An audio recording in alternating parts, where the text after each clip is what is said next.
সারি সারি সৌদি খেজুর গাছ, গাছগুলোতে এভাবেই থোকায় থোকায় ঝুলছে মরিয়ম, আজওয়া, আম্বার, সুক্কারি সহ বাহারি জাতের খেজুর। জয়পুরহাটের আক্কেলপুর উপজেলার রায়কালী ইউনিয়নের মুঞ্জিয়া গ্রামের সাইফুল ইসলাম 2.5 বিঘা জমির উপর গড়ে তুলেছেন সৌদি খেজুরের বাগান।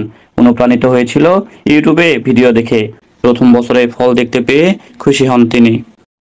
বেশ কয়েকটি গাছ এবারে প্রথম ফলন এসেছে, যা দেখে আমি খুশি এবং এলাকাবাসী সবাই খুশি। আমি প্রথম জয়পুরহাট মাটিতে আরবের খেজুর দেখতেছি এবং সর্বপ্রথম এসে আমি দেখলাম মোটামুটি ভালোই ধরছে এবং এটা দেখে আমার কাছে খুব ভালো লাগতেছে এবং আমি এখানে আসছিলাম পরামর্শ নেওয়ার জন্য যে কিভাবে এটা চাষাবাদ করে, এবং এখান থেকে অনুপ্রাণিত হয়ে আমরা ভবিষ্যতে আমারও কিছু জমি আছে এখানে চাষাবাদ করব। আসলে আমরা দেখতে আসছিলাম খেজুরের স্বাদটা কীরকম।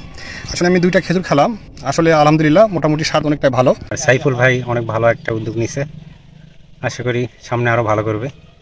আক্কেলপুর উপজেলা কৃষি কর্মকর্তা ইমরান হোসেন বলেন, আমরা বাগানটি নিয়মিত পর্যবেক্ষণ করছি। তার বাগানের সার্বিক সহযোগিতা করছি এবং পরামর্শ দিচ্ছি এবং পাশাপাশি আমরা পর্যবেক্ষণ করছি